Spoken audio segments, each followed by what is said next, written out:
Welcome everyone. Let's start with our prayer. Asato ma satgamaya, tamaso ma jyotirgamaya, mrityurma amritam gamaya. Om Shanti, Shanti, Shanti. Jai. Mother of the universe, gods and gurus,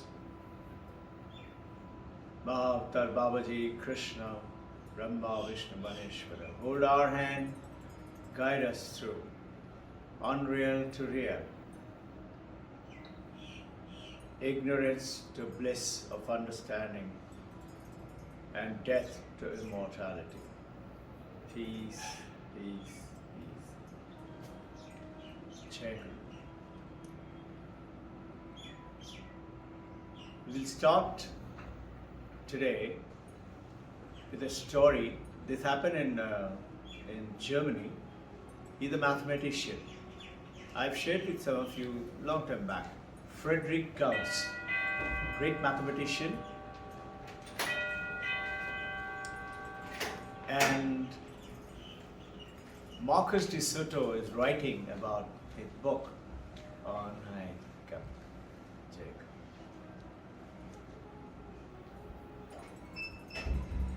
the book's name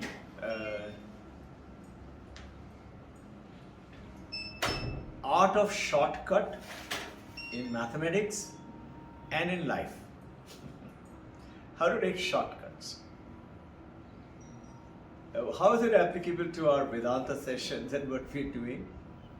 I'll just come to it. How it happened is, it happened in Brunswick. It's a village and those days, long time back, about 300 years ago. So Friedrich Gauss was then 9 years old, and the teacher came, and that time in the village there was only one school, and they had about 70-75 students, and the teacher had to keep everybody occupied, and one teacher throughout the day, and teacher had very nice principles of keeping discipline is with a cane. He walking around with a cane and bringing discipline. Now, it just so happened on that day, so the teacher wanted to give the task to the children, and when they're trying to do it, he wanted to have a little sleep, snooze, sit down. He told them, okay, and they used to write it on slates with chalk. They said, okay, what do you do? Start counting 1 plus 2 plus 3 like this up to 100 and tell me how much is the answer. So in other words, the task he has to do in a slate, you can imagine the task, such a big slate in which 1 plus 3, 2 plus 3 plus 4 plus 4, and like that right up to 100.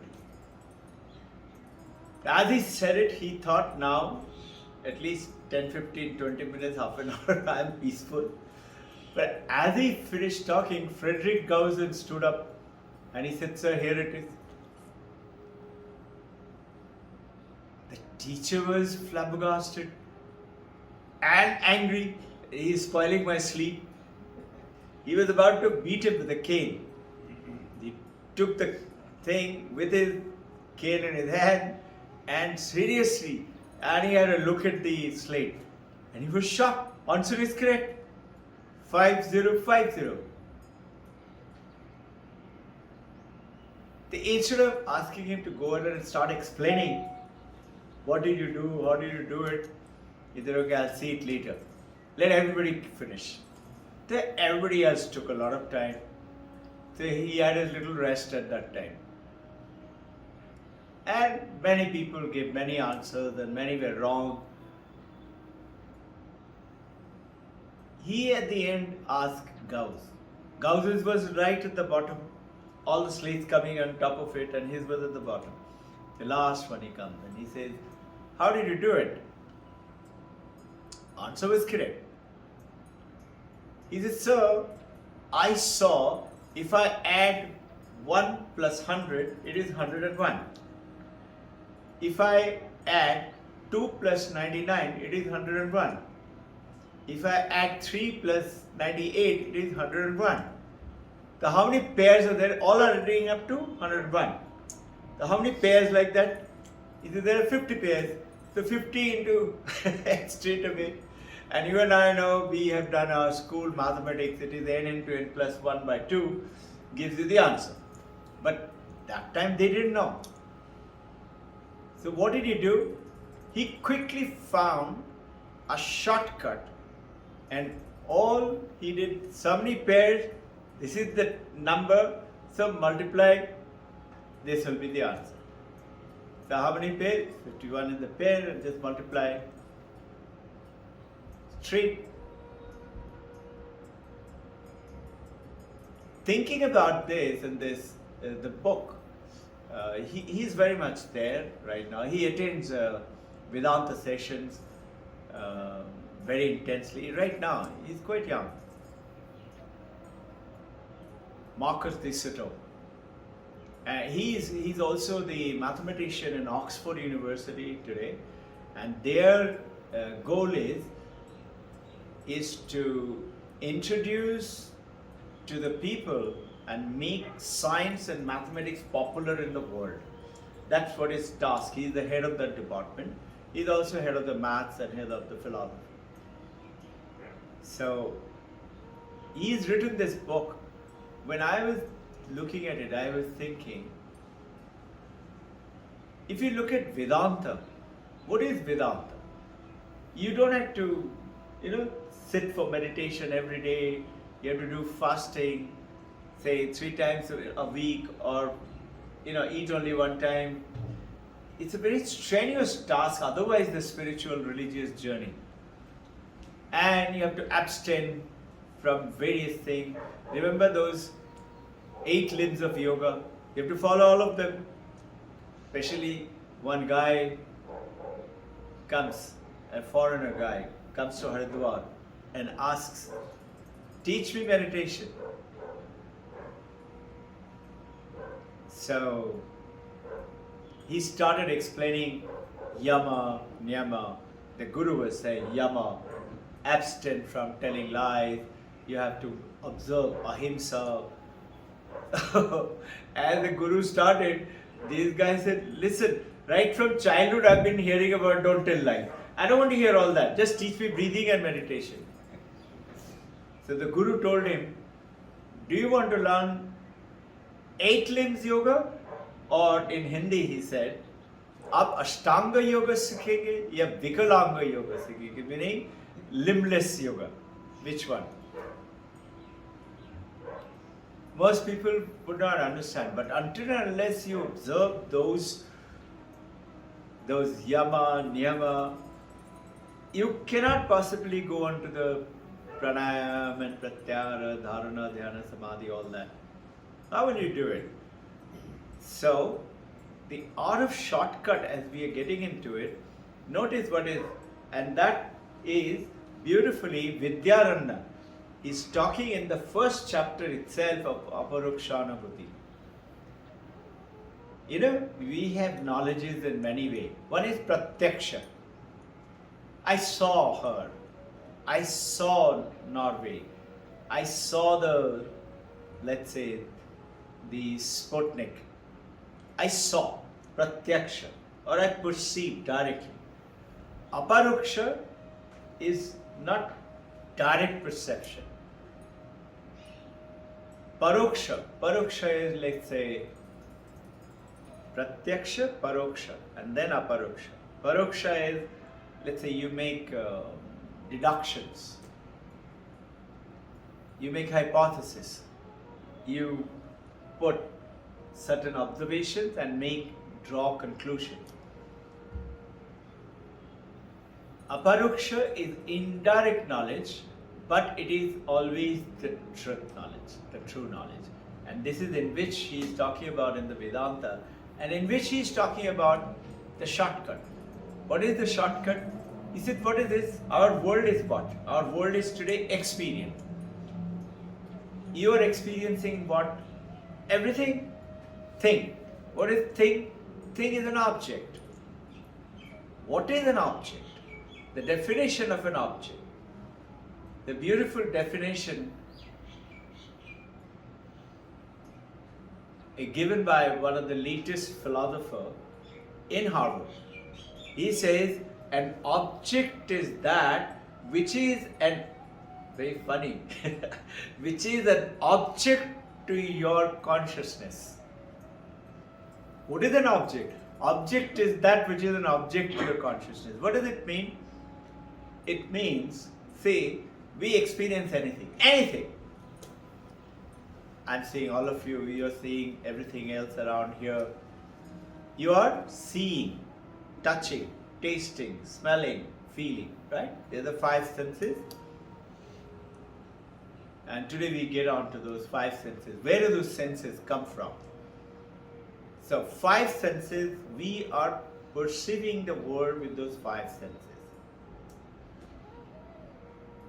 How? When let's say I touch this table. The table, it becomes an object. I perceive because the touch gives me a message which comes through the five senses, through the mind, goes to the mind, through the brain. Five senses feed to the brain. Brain feeds to the mind. Mind, as we have discovered earlier and learned, that the senses do not have its own power. They get the power from the brain. Brain doesn't have its own power. It borrows the power from the mind. Mind doesn't have its own power. Mind borrows it from sun. Remember the famous example, a hot potato. Love to eat hot potato with butter, dinner, very nice with soup, good dinner. Is the hot potato true or not true? In Vedanta, it declares it falsity, mithya. Why mithya? Because the hot potato's heat comes from the hot water. It is not hot potato's original own quality, isn't it? So what is it? The heat of the hot potato comes from the heat of the hot water. Hot water's heat is also false. Why? Because it gets it from the hot pan. The hot pan gets the heat from the hot fire. Hot fire's heat is intrinsic, not false. Because if you put the potato or the water or the pan for a while, it will become cold. But the hot fire, as long as the fire is on, whether inside North Pole, South Pole or refrigerator, it will be hot. The intrinsic quality of that is hot. The same way here, the falsity has to be removed from our world in the object perception. So what is it? Object is anything that you perceive with the five senses. That is the world around. So with the waking time, remember Mandukya Upanishad, Mandukya is talking about we have four existences. Jagrat, awakened state. In this awakened state, we are awake now. Whatever I am perceiving, because of the five senses, I make deductions and they become all object to me. Okay, what happened about, let's say, finer perceptions like anger, jealousy, greed, love, hatred, worry? They are also object to my mind. My mind has perceived it. Whatever I perceive. Now, what in Aparukshanabhuti, Vidyaranaji is saying that look, whether it is through your senses, you're gathering the world, or through your brain, or through your mind, whatever you're perceiving, you cannot perceive it unless you are conscious. Now, perception through the five senses, all through the brain, all through the mind, they're different. different world, different experience, but everything is, every object, different experiences, different taste of ice cream to pizza, but their object to what? To my consciousness. Notice one thing, consciousness is not changing. Consciousness remains one, which in turn is empowering. So, good analogy would be sun. When the sun is up, notice it is lighting up. Let's say the tree or the rose. What am I seeing? I'm seeing the rose. How? The sun's light fell on it. That created an image in my, the optical lens, which in turn through the optics, that is optical nerves, sends the electricity to the brain. And through the brain, through the mind, I collect. Mind is what? Mano, Buddhi, Chitta, Ahankar. Manas, which is past impressions, memory, ego, and intelligence. I analyze, yeah, I have seen this, I've seen this before, and I recognize it. Look at it. That sun's light is just like the consciousness. Consciousness does not change, sun's light doesn't change. Sun's light, have you ever realized, it never discriminates. I will say this is a good girl, I'll put my light on that. That one is bad girl, I will not put my light. Sun's light is irrespective. Whether good or bad, or dirty or intoxicating.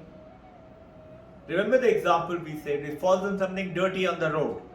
Sun's light doesn't get dirty, it remains detached. But it will light it up. It will light up, let's say, a pitcher of wine. It will not get drunk, but it will light it up. It will also light up something nice, fragrance, flower, or let's say holy water, Ganga. It will not become holy. It remains detached. Your consciousness is just like that. It's always detached. It doesn't get affected on what it is lighting up or when is it lighting up. And this consciousness is always present, always, ever. Check.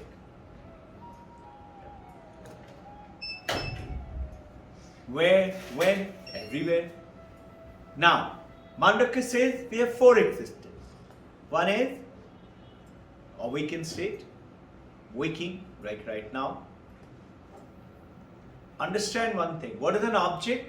Object is anything that is lit up by your consciousness, which you experience. What is the definition of experience? Very simple.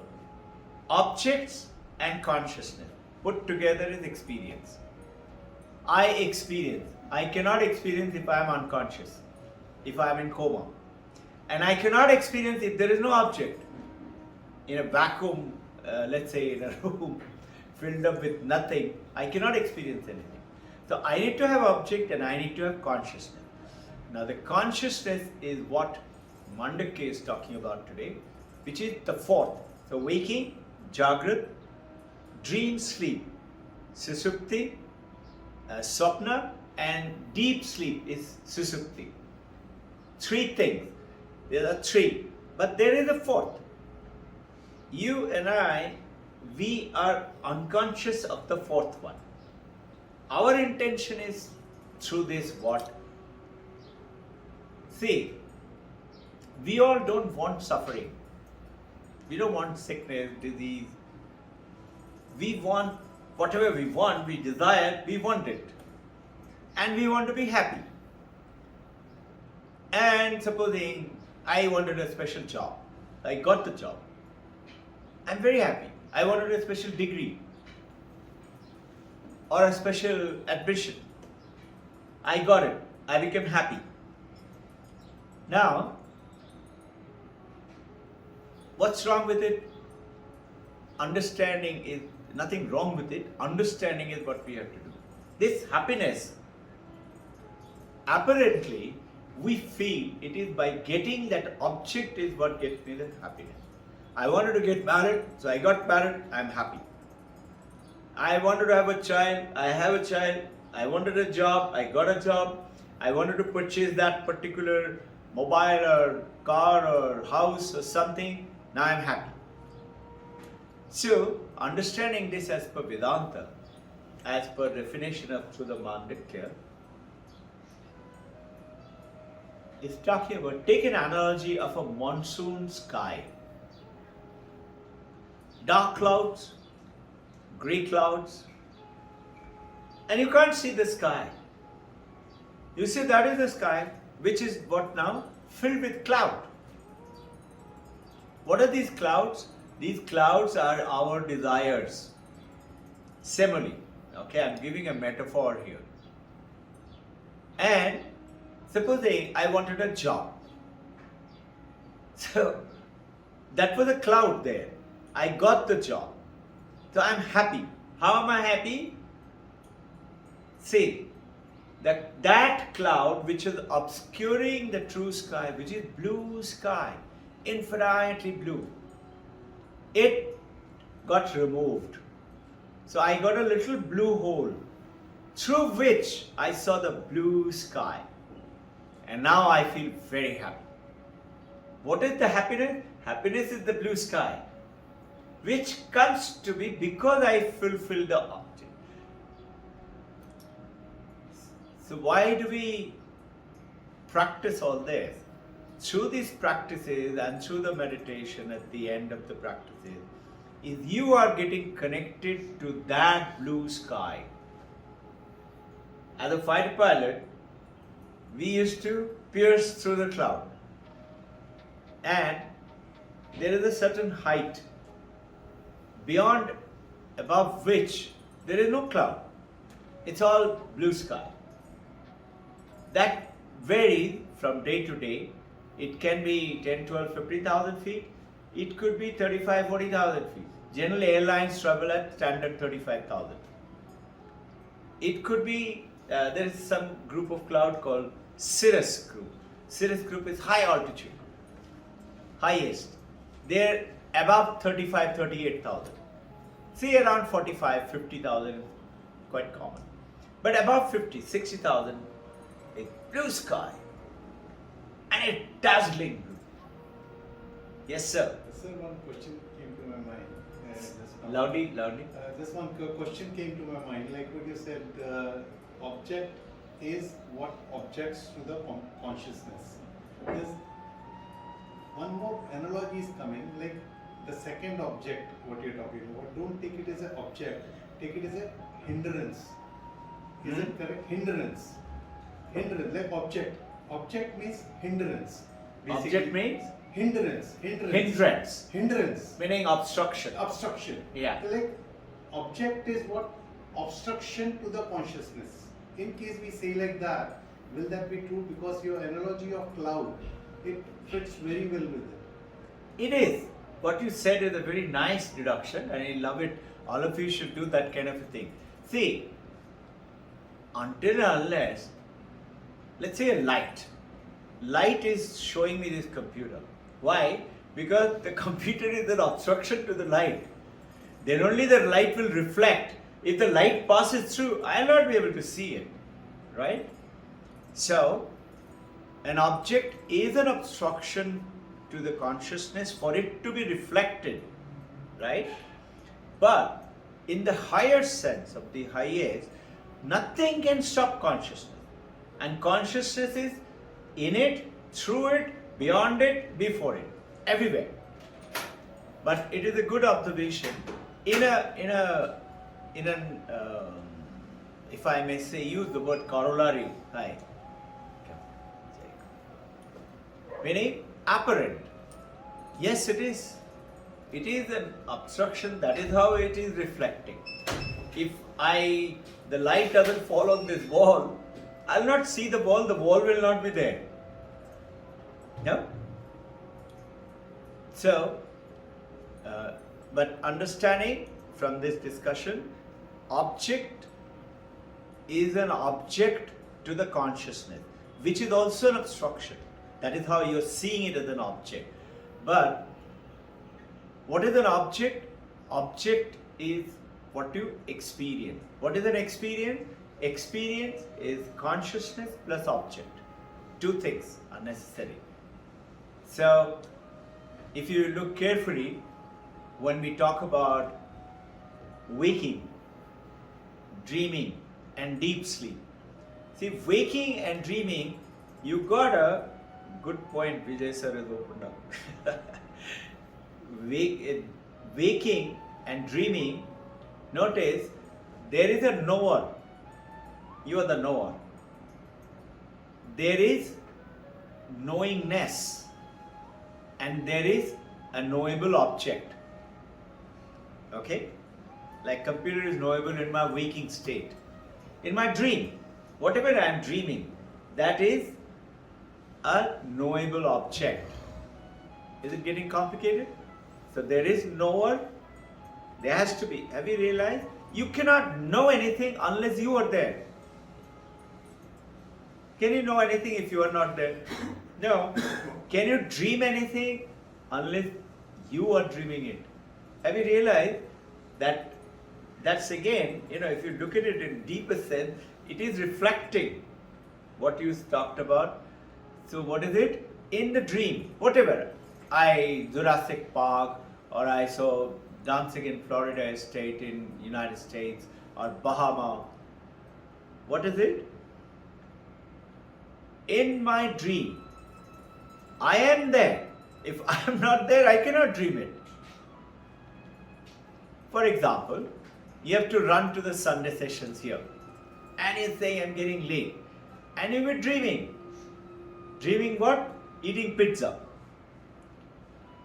And somebody woke you up. Hey, you have to go for that session you told me. He said, oh. Would you say, let me go back quickly to the dream and put that pizza into the fridge? When I come back, I'll start dreaming, then I'll go and eat it. You were having a great experience of eating that pizza in the dream. You can't, for two reasons. One is that you are not there anymore. That pizza has vanished the moment you are not there. Second, you cannot go back to that dream ever again. Have you realized? Many people say, I dream this dream again and again and again. You look at it carefully. It is, as per the specialist, it is very, very rare phenomena, and that doesn't become a dream. It's got another definition, and it's called vision. Then you have a vision. Let's say you have a vision of Babaji coming into your. So there, it's not a dream. It's a vision. You're getting a message, and you can get a message. There's a beautiful example. There is who was the first president of Ramakrishna Mission, who was the left arm of Paramahamsa Ramakrishna. Those of you got that book called Eternal Companion, it's written by him, Brahmananda. Right arm was Vivekananda, left arm was Brahmananda. So once, one of the disciples who is to look after him, Brahmachari, he was talking to him, and Brahmananda was using, they're not bothered about what shoes, what chappal, anything will do.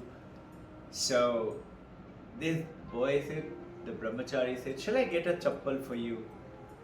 He said, no, my chappal is coming. Coming? From where? From Japan. He said, really?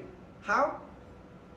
He said, in my dream, which is, I'm talking about in the dream, he saw so-and-so devotee from Hollywood, who was in charge of the Hollywood ashram, is coming to Kolkata and bringing that on the way from Japan. So Brahmachari naturally started laughing.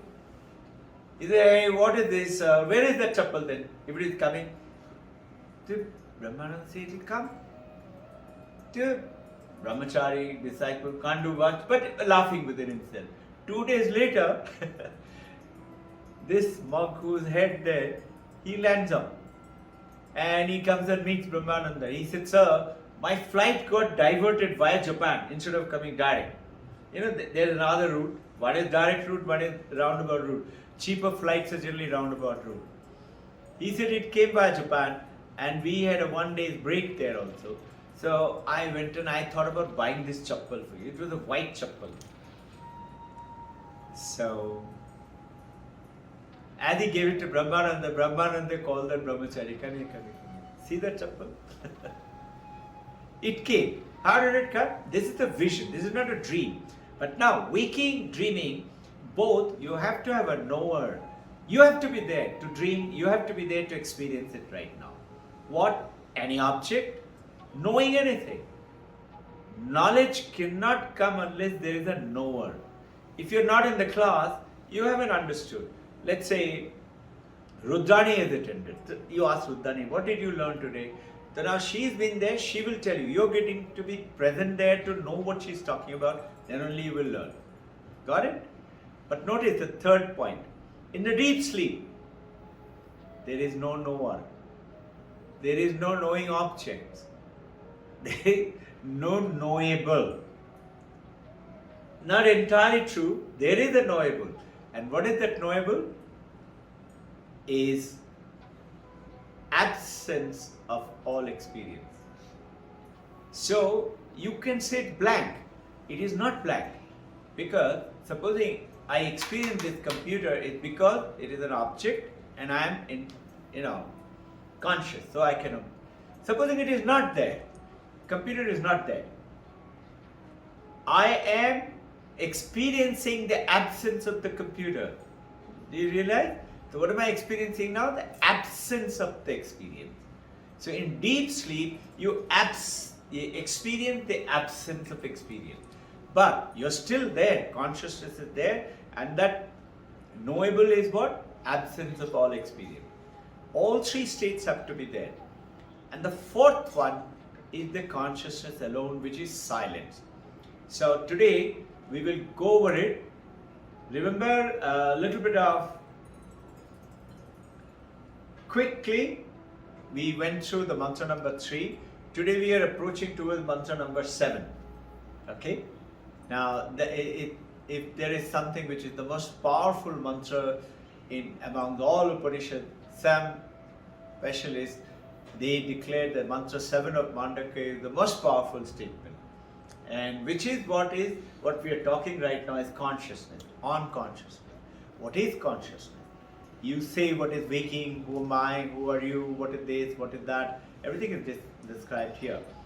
So now, coming back to that cloud and the experience, the blue sky. What is the blue sky? Blue sky is the happiness. Now, and source of happiness, which is the blue sky, which should always make you happy, because it is always there. The dark clouds for the monsoon is there. It covered up the blue sky. But blue sky is there. Which are the dark clouds? Dark clouds are in our world, we call it our desires, our craving. I want this, I want that, I have this, I have that. And that longingness. Which are those clouds? Which is the one which creates it? That means what? Ideally speaking, this is why they say, what is samsara, this world? Samsara is suffering. Samsara duksha sarvasara. Krishna is telling Arjuna. Where does samsara come from? Samsara comes from yours and my mind. Our journey through this is to go beyond that mind. Now, what is that blue sky? It gives you infinite happiness. Okay, alright, it's great to hear. How does it help me? The beauty is, the moment you get that little hold. Remember the last weeks we talked about, there are two worlds, but there is a wall between the two worlds. Right? The enlightened one, they climb up the wall and fell onto the other side by falling in love with that other side. First one. He said, oh, and jump into the other side. Without telling the other, there were 3 of them. Other 2 said, what happened? Before he just jumped in. He's what experienced that bliss. that powerful Ananda. He just wants to get into it. Have you noticed sometimes young children, there's a big pond, they just run and jump into it, no? Without explaining anything. Reminds me of, you remember that boy, young boy, 2.5 year old, came and joined, didn't know swimming, nothing. They went to the swimming pool, recollect? You know, this boy on the deeper end, so fearless, he goes, runs straight. Father and mother is standing behind and went and jumped into the water. Luckily, we had our people there, the lifesaver guards are there, so they picked him up. But he didn't care, and he was laughing when he came out.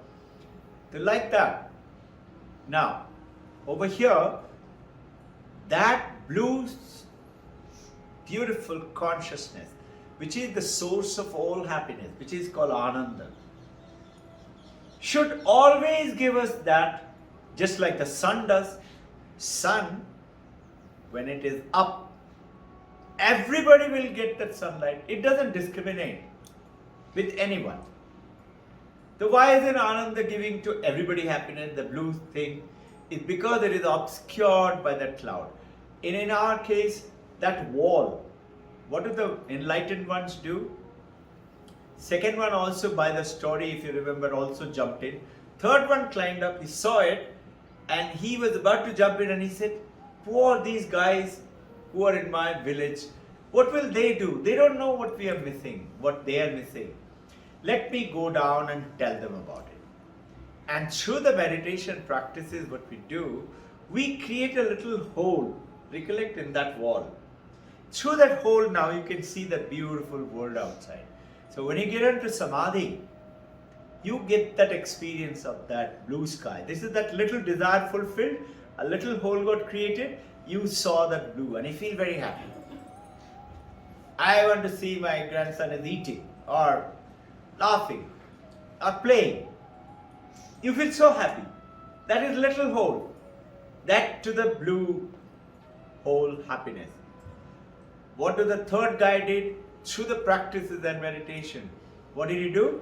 He made that hole bigger and bigger and bigger. Now you can see it more and more. And now he made it so big that he could just put his leg through and go to the other side and now be there for a while, enjoy, and again come back to this world. This is what we are doing here. Similarly, the happiness is not just because it has appeared. I wanted a job, the job has come. Just because it has come, it doesn't mean it is the source of happiness. It is triggered, cleared a little block of the cloud away to take me to what is happiness actually. That is that blue sky.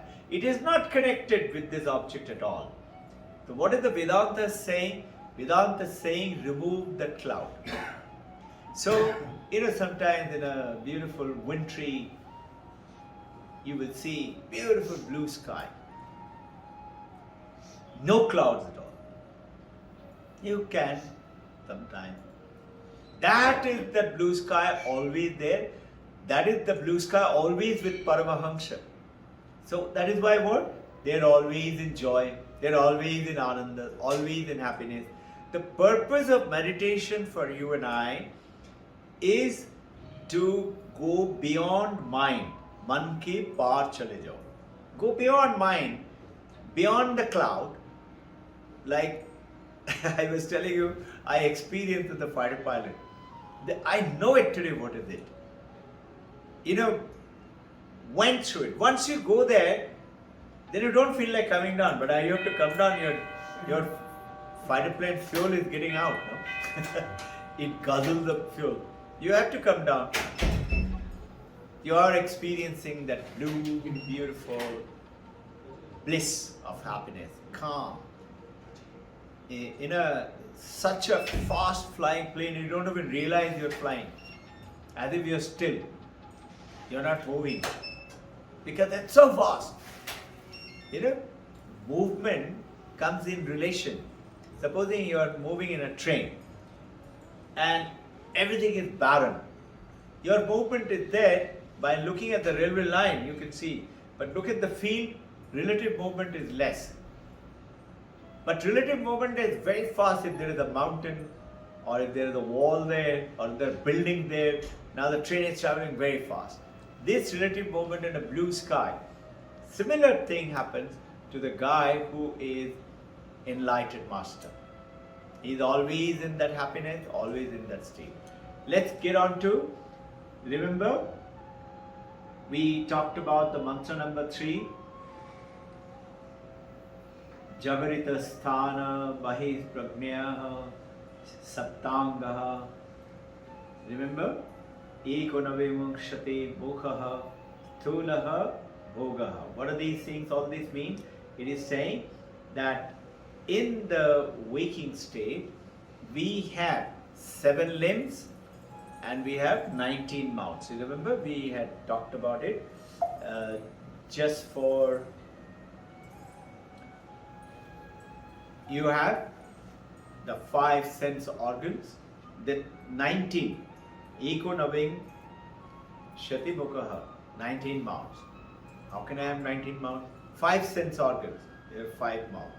And then comes your 5 motor organs, like tongue, like grasping, like limb, like procreation and evacuation. Those are the 5.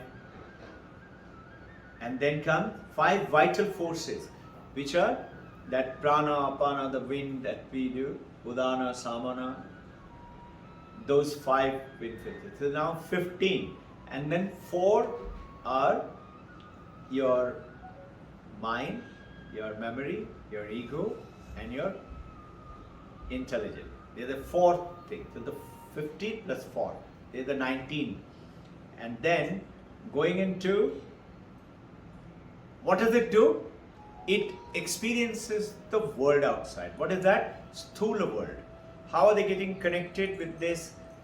That blue sky is not just to give you joy and happiness.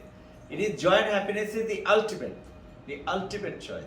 But you also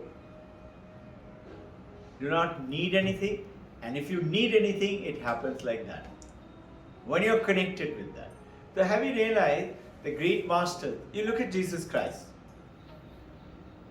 Have you realized how fantastic Christian churches around the world? You go to some of these churches, especially if you go to European world, American world, out of the world. There is one, I don't know if you've heard him, his name is Joel. He's there in YouTube. Joel and Gloria.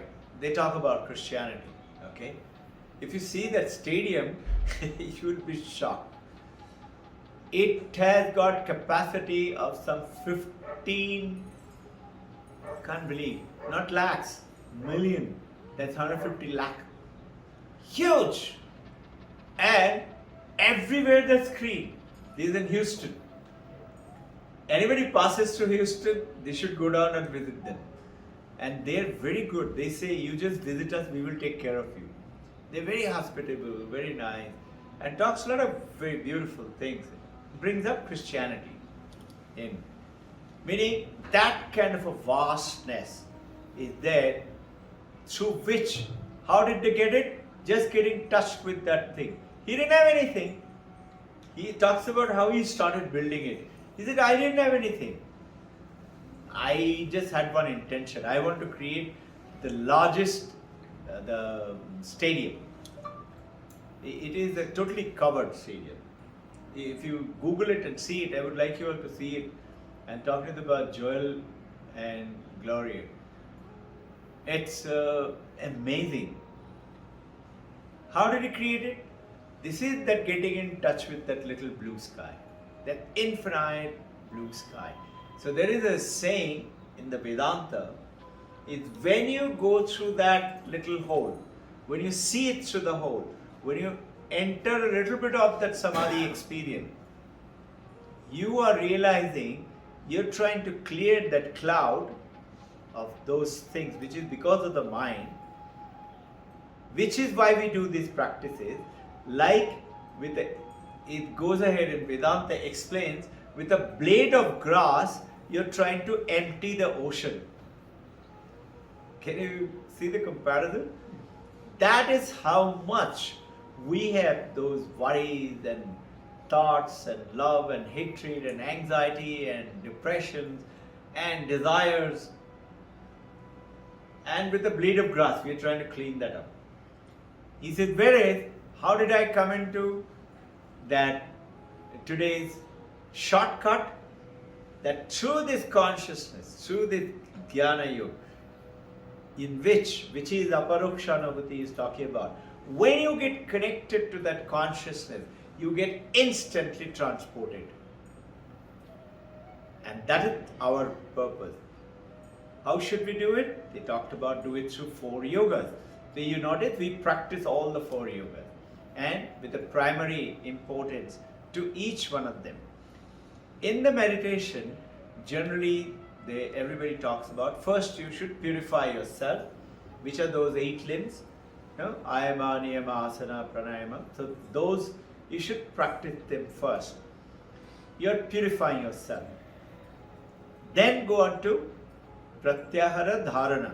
Dharana is focusing, pratyahara, dharana is staying focused, and then you get dhyana.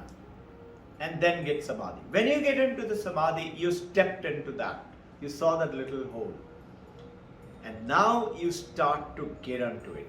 Here, I talked about you experiencing the whole world with those 7 limbs.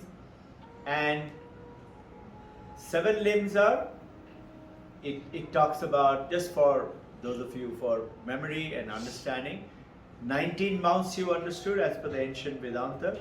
7 limbs are head. Head is called the heaven. And the breath is the wind. The eyes are the sun. And the mouth is the fire. The middle body is the sky. And the bladder is the ocean. And feet is the earth. They are the 7. Now this is in Mandukya Upanishad that is given down there. Okay? Now from there, we are taking you into the investigation into this, who am I, through the knowledge. You get onto that blue hole. Who is this I? Remember that story? Somebody went to Ramana Maharshi and said, I don't understand all this. This is too complicated. I just like loving Vishnu. Can I do that? So Ramana Maharshi said, yes, you can do that. He said, I can? Then, when I die, will I be able to go to Vaikuntha, where Lord Vishnu is there? He said, yes. He said, I'll be able to go. Will I be able to meet him? So Ramana Maharshi nodded his head. I'll be able to meet him. Will I be able to talk to him? So Ramana Maharshi said, he said, I'll be able to talk to him? What will he say to me? And Ramana Maharshi is now, this is a famous pun. He says, Vishnu is going to ask you, find out who are you.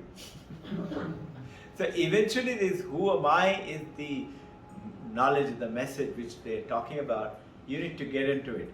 Now, 4 aspects: waking, dreaming, deep sleep, and this silence. The real self is the 4th. We are getting into the 4th. How do we understand? How do we speak about it? It is like you got various ornaments, but these ornaments do not exist unless there is gold. This world, you and me, cannot exist. And we are generally thinking that wall which is there between that world and this world, and I'm trying to make a hole to see that world of the joy and the happiness. What is this wall? Wall is, you and I say, this is me, my mind. I think this is what it is. My name, my form, my function, my family, my house, my car, my property, this is what we are. And Vedanta is disagreeing with it. He said, this is how you got limited. When you go through that blue hole, you got infinite, whatever you want. And suddenly you will see, the moment you know, supposing you want to have Cadbury chocolate, or you want to have pizza, and you got 100 pizzas in front of you. Now what happened? Your desire for pizza goes away. The moment you realize that I got the Aladdin's Wonderland, All I have to do is, Aladdin is saying, Hukum karo. All I have to do is just ask. So then what happens? Your desire goes away. And you go beyond that. Desire is what? Your mind. You're going beyond that mind. Going beyond the mind is going to that. Our intention through these practices is to go beyond the mind. That mind, you require it. So with the mind, with the consciousness, you enjoy the world. Mind is empowering the brain and the senses. Okay? When you travel through this world, you don't have to run up to mountain Himalayas and live in the cave. All you have to do is that be in both the world, and now you have the power to be there as well as to be here. Now with this power, what do we do? Attain whatever you want, 56 out of 56. And yet know that I have to work hard. You cannot say I'll just sleep and it'll come like that. No, you have to work. And work is what? You're utilizing those 19 mouths. You're utilizing them to get what you want. That's your source. And when you get that, what happens now? You realize you're perfect. You have no limit. Now what happened? You attain perfection in whatever you're doing. Yes, everywhere you have to work. You cannot, nothing will come to you just like that in a platter. Yes, you have to. But now what happens is the difference between before you and now you know that I know, I is who? You only, that I can attain it, I can do it. All I have to do, maintain by this little bit of practice and work. This is what Lawrence of Arabia, T. Lawrence is saying, all men and women dream. But most wake up in the middle of the night and say, oh, it was only a dream. But dangerous are the men and women who dream during the day with their eyes open. This is what it means. I know I can do it. Because they make their dreams come true. So this is what is it? 56 out of 56 out of perfection. Is what? I can do it. Then you'll become Frederick Gauss. No time at all. Vivekananda. 38 volumes of Britannica Encyclopedia. He'd finished reading 9. Somebody said, somebody could read this. He said, why are you saying it? I finished reading 9 of them. You can ask me any question. How?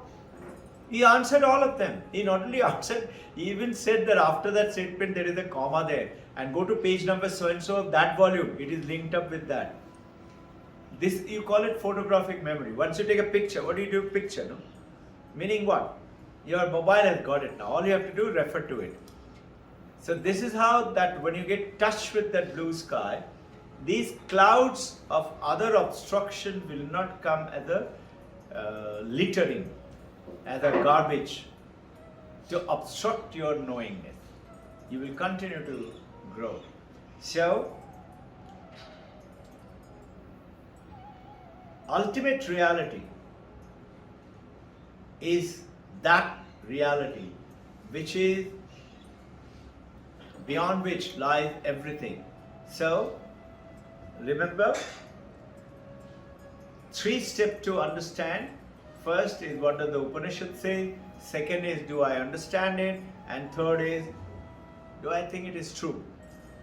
3 steps. First, what does it say? Second, have I understood it? And third, is it true? When you do that, to understand is it true, you do investigation, ask question, do research, just like anything else that you learn. You're not understanding it. So you ask questioning, but you don't give up and run away. You stick to it. What is the intention? Go beyond whatever is creating troubles in your life. So, Sir, can I ask one question? Mhm. What is the meaning of obstruction. Yeah. Obstruction. Vijay sir, Yes, sir. she wants to know what is the meaning of obstruction. Hindrance. Like, in case I can't see Babaji, because you are sitting in between, so you are in obstruction. What did you understand? Suppose I can't see Babaji, and then if I see Babaji, that is obstruction. No. You removed the obstruction to see Babaji. You couldn't see before. Why? Maybe there was a piece of paper or something. So you removed that piece of paper. The obstruction is anything which comes on the way for your perception. Perceiving anything. If something comes on the way, that becomes an obstruction. Let's say obstruction to learning Gayatri Mantra is I am absent-minded. Not a direct message.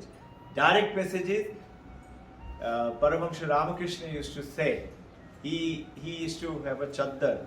He will say obstruction is, which is to call it as Maya. He said this is Maya. Then he used to take his chaddar and he says, see, now you can't see me. Can you see me? No. I remove it, now you can see. So this is obstruction. Sir, in fact, just came to my mind, the major obstruction, many given time, is our own thought process. Is there? Is our own thought process. Yes, it is. That thought process is that cloud. Very good point. You have to remove that. And that is the journey that we're doing right now. See, when you focus, remember Daniel Coleman, focus, concentration. What is focus? Focus is you're removing all distractions, which is that thought process which Vijay is talking about. So when you're focused totally, you focus so much, and if you really like something and love something and you fall in love with it and you're totally focused, if somebody comes down and tells you what are you reading, you will not even listen, you will not even be able to hear, you will continue to work there. Somebody has to touch you and push you. There is one very senior monk, he was reading, lying down on the bed, he was reading. Then another young monk comes. This is Sarvapriyananda, he is talking about it. He's senior monk. He said, I went there and I found senior monk is reading, lying down. So I said, Maharaj, what are you reading? He didn't answer. So I asked him again, Maharaj, what are you reading? He didn't answer. So he touched his toe and touched it. He still didn't answer. He came around, lying down in the cot, no wooden cot. He comes around and he was reading like this. So he holds the book and pulls it up. And now the senior monk did like this. That is focus. That is what Vijay is saying. That thought process is totally removed. Only focus to is only one. This is what it meant is Arjuna when he was asked, what do you see? Remember? Rama was asked, what do you see? And both of them had answered, I see only that one eye. Eye of the fish. And he was to hit the eye of the fish. There was something going around in between. He was looking at the water and he has to shoot like that. Yet, he saw what? Nothing else. Every other person was asked, what do you see? They're saying, I see the fish, I see the wheel rotating, all that stuff. You know about that story, no? This is focus. And that focus comes in as you do these practices, you will see automatically. Now what happens? When you get onto that, this is the purpose of the meditation. Purpose of the meditation is to get connected, remove those clouds, and attain whatever else you want. And most importantly, the moment you know that you can attain, your desire to attain will not be there. It's okay, it's there. Like Sharada has got cupboard full of, let's say, chocolate. Her desire for getting the chocolate is not there unless she wants to take it out and give it to people. Because you know it is there. So you know now it is there. I am connected to it. It is like, let's say, that light. This light. This light was there in the store from where the electrician bought it. When he bought it, that light was not lighting. He came and put it into the holder and he connected it through that line, which is the electricity line. Through the electricity, when he presses the switch, now the light comes on. That connection, that light, that wiring is what we are doing right now. to get the light up. Once your light is up, is out, people who visit, when they come, they cannot explain what did they witness, what did they see there. This is what the great masters say. They cannot explain because it is beyond words. We will get on to the word.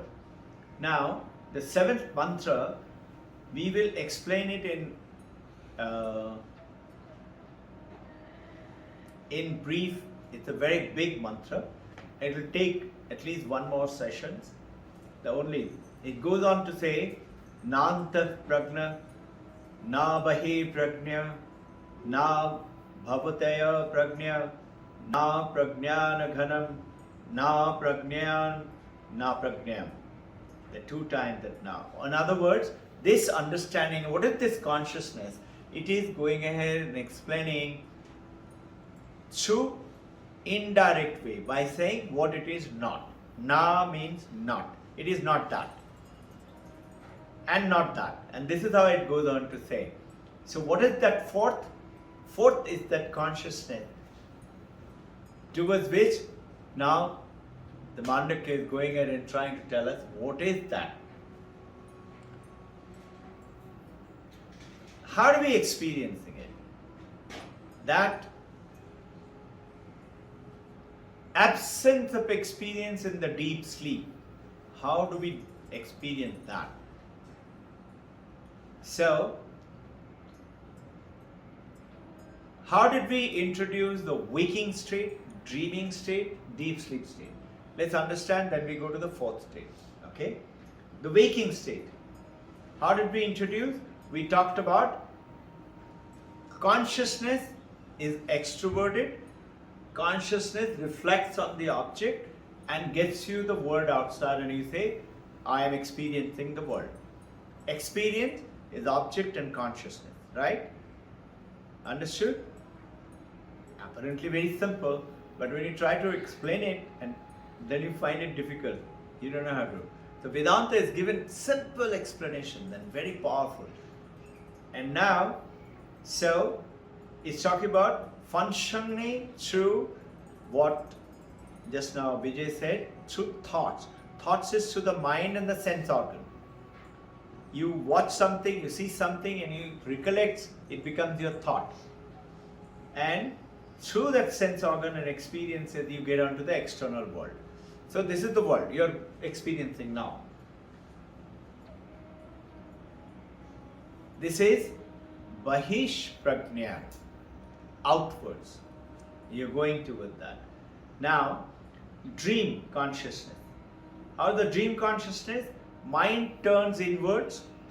In Jagrat, mind turns outwards. In dream sleep, mind turns inwards. And inwards, and experiences objects within itself. Within the mind itself, it is experiencing the object. So, why not go straight to the fourth? You can't. And this is that fourth. Fourth is that consciousness, which is we call Chaitanya as per Sanskrit, and many names to it. The fourth is now being introduced by na in the seventh, by that neti, not that, not that, not that. So which are those not that? It is like, you're looking at the gold, you cannot show the gold ornament and say, this is not gold, because it is made of gold. But you can say, the gold is not that paijab or the bangle or the necklace or the chain. Gold is what makes it. Waves and the ocean, what the water has made it. And you're getting connected to the water. You're getting connected to the blue sky. Knowing about it. So the way to do it is, you're seeing the necklace, but you're saying, that is not gold. Meaning, that necklace is not the gold.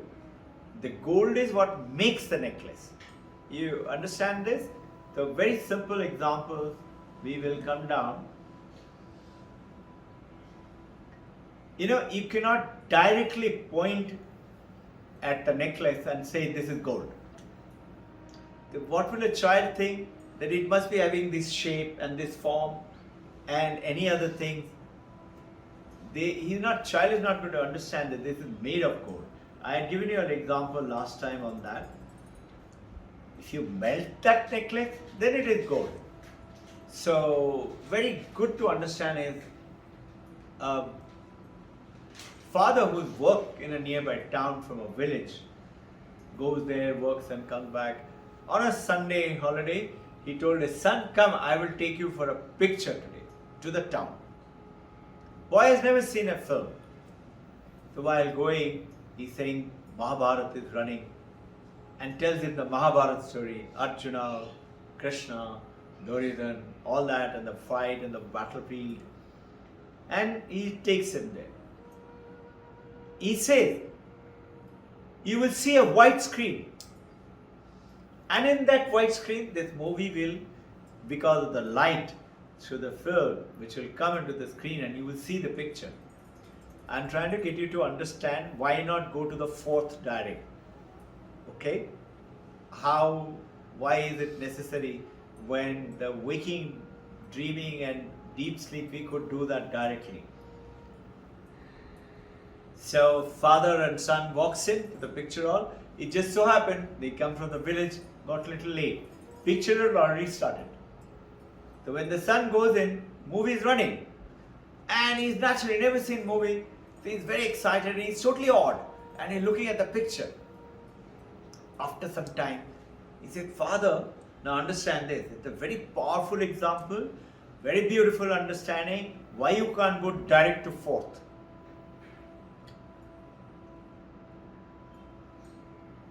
He says, Dad, where is the screen? The father said, why there in front? He said, which one? This Krishna who's standing there. He said, no, behind Krishna. Behind Krishna is the chariot. He said, no. See, what is happening is, whatever he is pointing at, there is a picture, there is an image, there is an object, there is a form. The moment you say this is gold, by looking at the necklace, you're pointing at a form. The moment you say, I am, you're pointing at a form, and you and I are getting disillusioned. So you're not getting connected to the blue sky. You're getting connected to the clouds and staying with the cloud and suffering away and then dying and saying, where did I go wrong? Our intention to this journey is to know about it, work towards it and get connected to it. So, father said, no, behind Arjuna. He said, behind Arjuna, oh, you mean to say that battlefield? He said, no, behind that. Behind that, oh, you mean to say that sky? He said, no, behind that. He said, behind that? Behind the sky, what? I can't see anything. He said, no, okay, forget it. Wipe off everything. That is screen. He said, wipe off everything? Meaning, screen is nothing. Can you understand the boy's plight? What is the screen then? Wipe off everything, meaning there is nothing there. He said, no. How is the father going to point it out now? Is the point? This is why I said it's important when they walked in, the movie was already running. If they had seen the white screen, you and I don't see the white screen. We born right from the beginning and we are told, you are this. This is Robin Ghosh. And that was you, and that was you, and you are all the time hearing, this is me, this is me. So notice one thing, I is remaining constant. Body is changing, name is changing, mind is changing continuously, no? Especially the mind. From morning till now, how much is the change? Body, how much is the change? And how much more it is going to change. And we oriented ourselves with that, and this is why those are obstructions to attaining. So now, he goes ahead. Father finds it so difficult to point out and tell us what exactly is what we are talking about. Similarly, the sun, moon and the earth. understanding it this way, that the moon is getting the message, the light from the sun. But we don't realize it. We never look at the moonlight and say it is moonlight. We never say it is sunlight. We know it is sunlight if somebody asks you, but we always orientate it as this is the illusion which is creating, which we call the Maya. Now, in that seventh sloka which I read out, Adrishyam, it means seven. What is that fourth? It is Adrishyam, meaning you cannot see it. It is invisible. It is, that means what? Invisible meaning it is not an object to our sense organs. That consciousness, if you have to understand and go towards it, it might be little sounding complicated, but it will become you, a very simple process when you actually understand that. And all you have to do till then, you cannot hear it, you cannot touch it, you cannot see it, you cannot taste it. So, it is adishyam, beyond all sense perception. It is agrayam.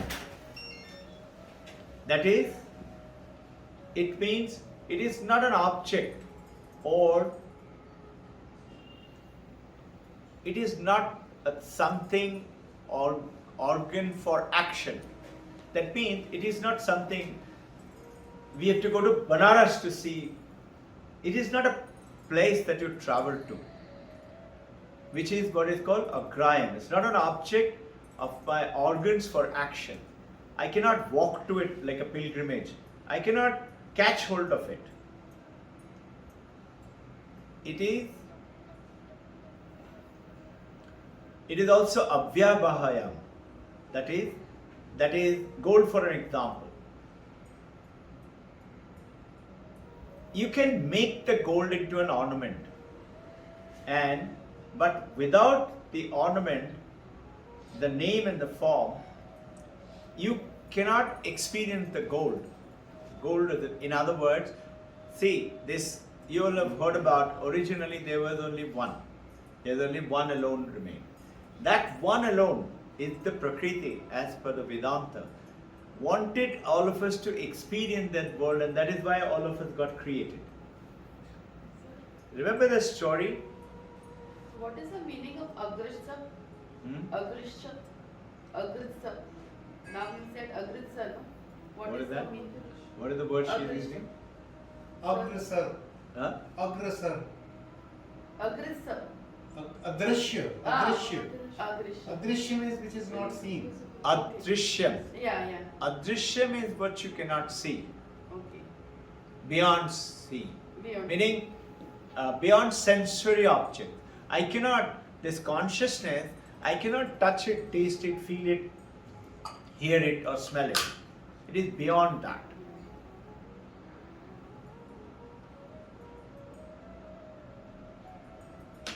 Did you understand? Yeah.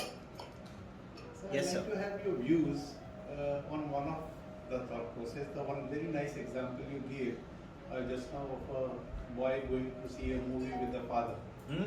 Boy going to see Yeah. a movie with the father, and the Right. movie is already on. Same thing, the life is already on. Today, we are seeing just the life. How this boy can experience the consciousness unless until the movie stops. Slowly. Unless until the movie stops, Yeah. the boy cannot experience the consciousness. Otherwise, he'll be engrossed in the movie only. Are you understanding what I'm trying to say? I'm trying to. Yeah. Now Trying see, to understand. take it in the life perspective. What is that situation where we see life stops? Where life stops. I can see that it is only a deep sleep where life really stops. Only the pure consciousness remains. So can we say like that, the people those who get very sound sleep? It is like Vijay. This doubt came to my mind also, but I realized it is like going into samadhi.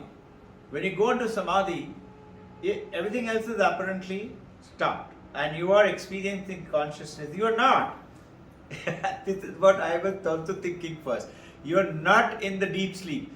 Why? Because in the deep sleep, what is presence is the consciousness. Yes, that is present. Everybody knows that it is present there. But something else is present. And what is that? Absence of experience. Absence of experience is being experienced by the consciousness. So consciousness plus something. But consciousness is not plus anything. It is it. The Brahman. Same thing is with Samadhi. When I come out, I know I had a Samadhi. So what happens when you come out of the Samadhi? Then you say, I've come out of Samadhi. That means it was a place. Sir, It was a time. It was yeah, an experience. That's what I'm trying to say. Say in case that boy, we stop the movie for some time, and we say now this is a screen, but start again. Start again the movie. Now he understands what exactly is a consciousness. Here it is, the example is, So same thing I was thinking, like that deep sleep, people who have very sound sleep, they are more, I would say, can be aware about the consciousness in case they are into right direction of reading and understanding. it will get cleared up, but remind me at the end of it as we go along, because it is so simple and yet so beautiful and yet so complicated. Complicated is because Can you please repeat your question? I got confused. say that again. I want the question repeat. I want that. Question. I didn't understand. Question, okay. Question is because it's related to a story. I'll tell the story. Story is we are trying to say that you're wearing a gold necklace, and I say that is gold. The moment I say that is gold, you say okay, that is gold, but you will think that the gold meaning it is that form. That means my bangle is not gold, or my wristwatch is not gold, though it is made of gold. So what is it? You are looking at a form. The moment you look at anything in this world today, you point at it and say, where is Robin Ghosh? Here. Who is that? That means this form, this name, that function, this gender, this appointment. This is Robin Ghosh. Whereas what is trying to say, so in this, he said that is not gold. It is an ornament which is made of gold. But that is not gold. If you melt it, it will become a lump of gold. Even that is not gold. Gold is the essential ingredient to make that lump. But the lump is again a form. You got my point. So now the question was, it was a father who works in the nearby town, comes from a village. So he tells the son that I will take you to a picture. They tell him about picture, Mahabharata, what is going to happen in the Mahabharata, and Arjuna and Krishna and chariot and the battlefield. He comes, before coming he said, see, there will be a big beautiful white screen, and in that white screen they will light and the images will come and see the picture over there. So when they come, it just so happened that when they come in, the picture had already started. So now the son walks in with the father and he starts to see the picture. And he enamored by it, and for a while he watches the picture, and then after a while he says, Dad, where is the white screen? That's the question. So It is there. son says there, father said there, that's the white screen. He said, which one is the white screen? That Krishna is the white screen? He said, no, not Krishna, behind Krishna. Behind Krishna what? When Arjuna was standing behind him. He said, Arjuna? He said, no, behind that. Behind that meaning, which one is behind? That all the soldiers standing? No, behind that. Meaning the battlefield?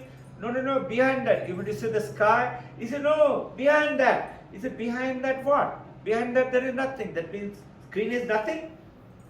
This is for what is consciousness is being explained in the 7th mantra of the Mandukya. Is being given this. And that is what is called a graham, which I talked about, adisham, which I was talking about. And so here, what Vijay's point is, that why can't we stop the film to show what is the screen? So this is basically, it is a kind of an organic, example to give it to to understand the anomaly here, it cannot be used as a direct. There is a beautiful statement by a great master, and that is none less than Paramahansa Ramakrishna.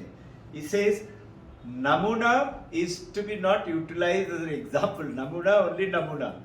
Only stay at that. I'm sir trying to relate that with the real life. We can't stop the life. Like we can't stop the movie out there. We can stop the movie, but here life we cannot stop. But in life we have got one state like deep sleep, which is almost similar to Yes, that. a good point for reflection. Yeah.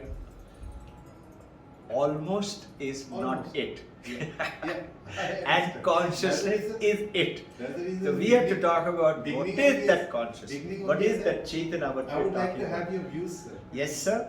I like to have your views. So Avyavaharyam is talking about that. What is that? That is what I talked about, the gold for example.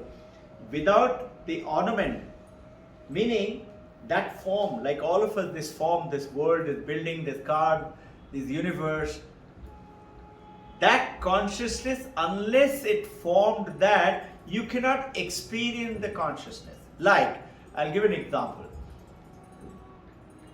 The dark night, middle of the night, the sky, no light, because sun is on the other side, right? But did you know that that dark night is filled with light?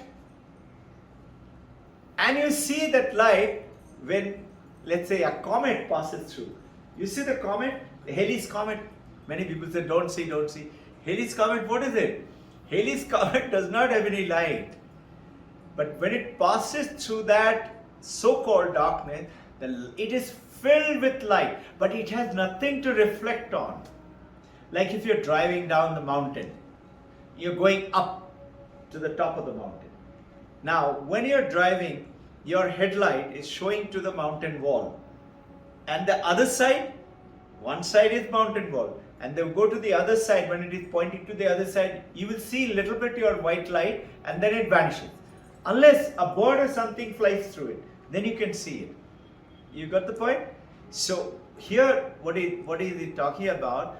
That Avyavaharyam, it means that until and unless it reflects, until and unless you create that ornament with the gold, it cannot take form.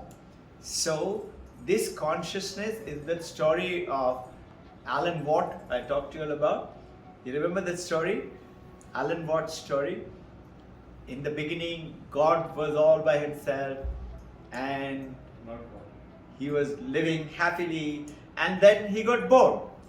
So what did he do? He said, let's create somebody I can play with, right? And he created somebody called Not God. Now God created Not God so good, Not God is also God. But actually Not God became so good Not God that he forgot that he is God. And now Not God is searching for God. They're playing together. God and Not God is playing. Not God is searching for God, but can't find God. Why? Because Not God has forgotten that he himself is God. It is an Alan Watts story called The Book. I think 2 sessions before this I talked about that story.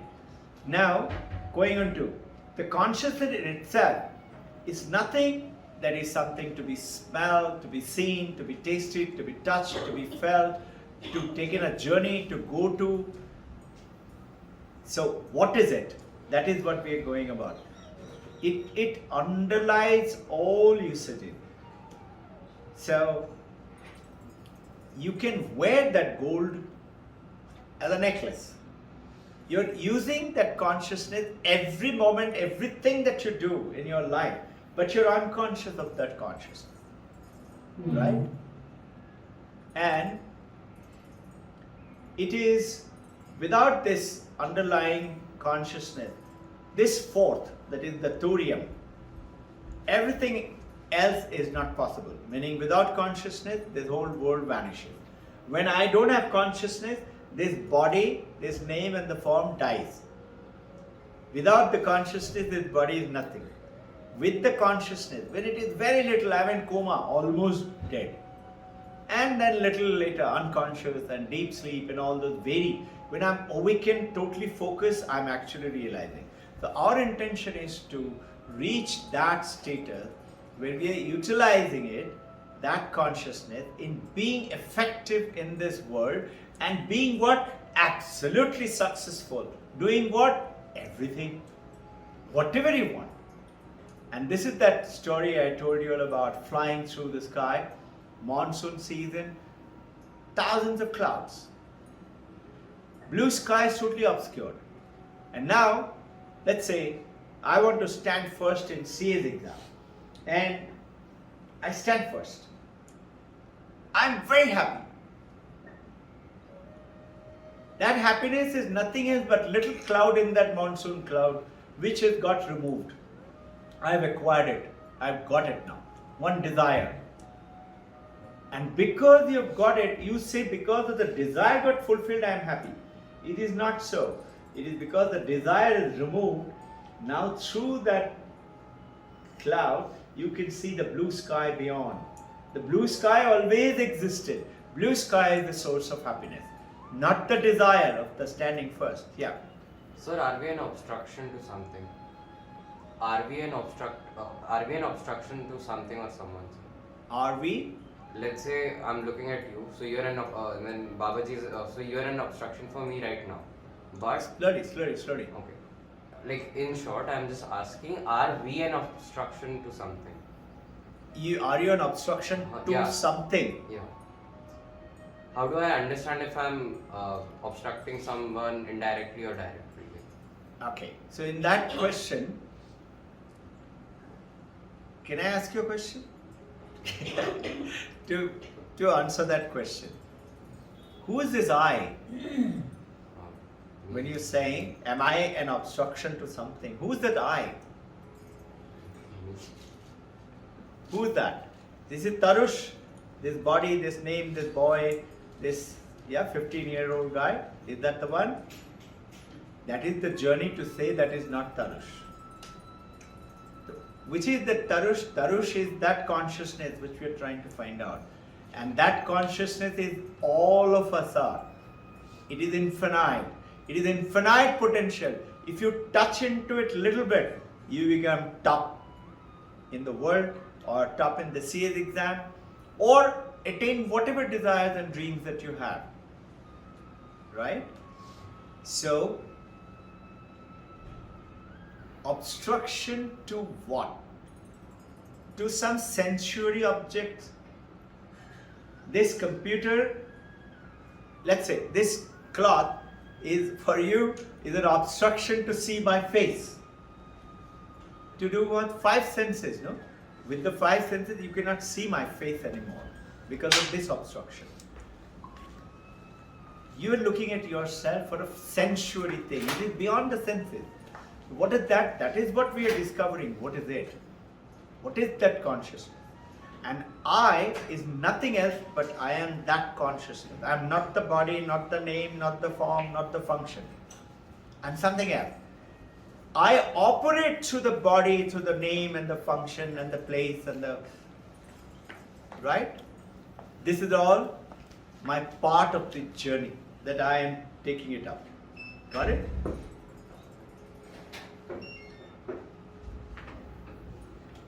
Until and unless I have the consciousness, I cannot experience any one of these things.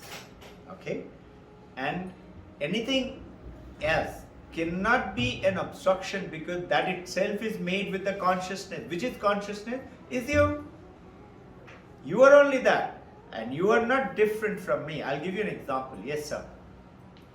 Sir, I just wanted to reflect on Yeah. the question. Yeah.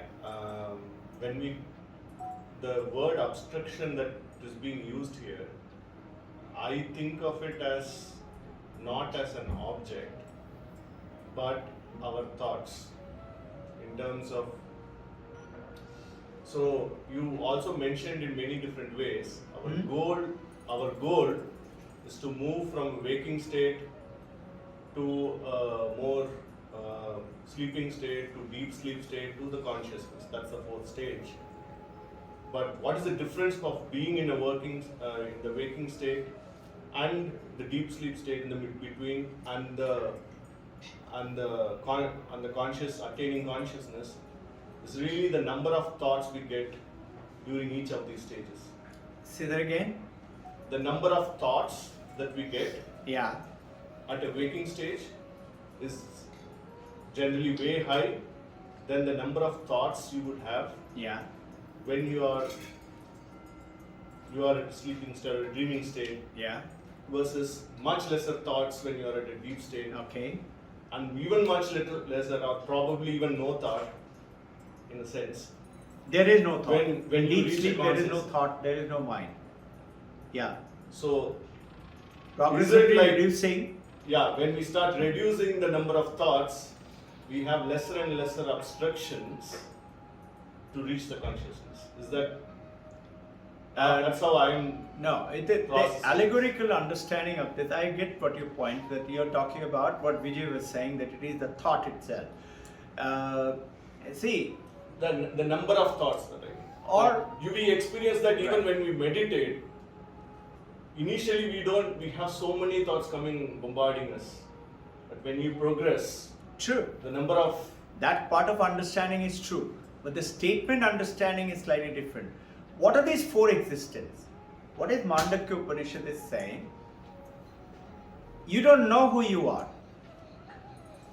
So what should I do now? I should do an inquiry to find out who am I. You have to do an inquiry, no, to understand who am I. He said, you have four existences. All four are you. In which your first is waking experience, like right now. Second is the dream experience, okay, which is the second. The third is the deep sleep experience. Now these three, and then is the fourth, which is the Turium, which is the fourth. And then Mandukya is going ahead and telling, actually those deep sleep, dream sleep and waking are not real. Only reality is the consciousness with which you experience all these three states. Just like the computer, hardware, software, apps, utilizing to get that. Supposing you go into deep sleep, the computer has gone into deep sleep. The moment you touch it and shake it up, it is back again with everything. Whatever it had, memory, function, whatever you had opened it up, you're going to that's enacting with that's it. what I meant by number of thoughts coming back. When But you come see, to consciousness, I mean That to the waking final state, statement is that you are none of those three. You are only the consciousness. It experiences the world through deep sleep, dream sleep and waking state. It will come into become a very easy understanding as you get along with it. Initially it will be a little tricky, but understand it, I said I will get back to you. Imagine that wave, Robin Ghosh wave, playing, having fun. And another friend, I'm playing with another friend. Another friend says, hey Robin Ghosh, can you see the dark line? I said, yeah, what is that? That is the shoreline, you're going there. I said, am I going there? For what? He said, you will